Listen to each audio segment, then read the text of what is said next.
अस्सलाम वालेकुम हाज़रीन ऐं नाज़रीन। साम्हूं तव्हां ॾिसी रहिया आहियो ककर जी शादी। दुलाब ड्रामे में ककर जी शादी थींदी दोस्तो, जेको सोढल जी सौट आहे, जंहिंसां सोढल शादी करणु चाहे पियो। इहा सौटरिन जी खून भाव में ककर सां शादी कराई वेंदी। इहो सीन कॾहिं ईंदो? इहो सीन दोस्तो ईंदो 3 स्पेल में। जी हाँ दोस्तो, जेका असां तव्हांखे अपडेट ॾेई रहिया आहियूं, ज़बरदस्त अपडेट ॾेई रहिया आहियूं।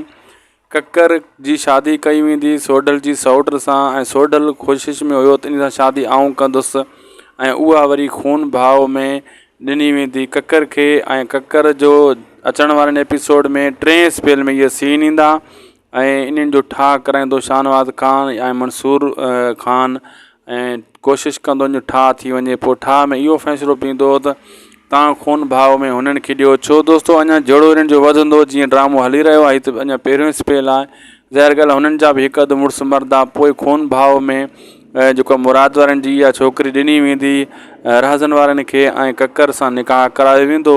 ऐं 3 स्पेल में इहे सीन तव्हांखे ॾिसणु वटां मिलंदा, ऐं ज़बरदस्त इहे सीन आहिनि। ऐं तव्हां बि यकीनन इंतज़ार में हूंदो त इहे सीन कॾहिं ईंदा ऐं असां ॾिसूं।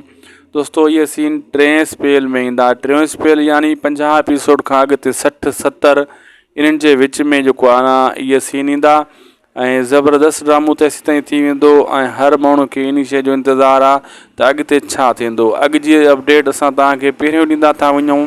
ड्रामो त अञा पहिरें स्पेल में आहे, असां तव्हांखे 3 स्पेल जी बि अपडेट ॾींदा था वञूं। वीडियो में तव्हां ॾिसी सघो था जिते लाऊं लही करे ककर साहब पंहिंजे कुंवार वतियूं थो अचे। साम्हूं तव्हां ॾिसी सघो था शूटिंग हली रही आहे। मेकिंग वीडियोज़ आहे, ही मेकिंग असां तव्हांखे ॾेखारे रहिया आहियूं। ड्रामा सीरियल दुलाब जो रिव्यू करे रहिया आहियूं। अल्लाह हाफ़िज़।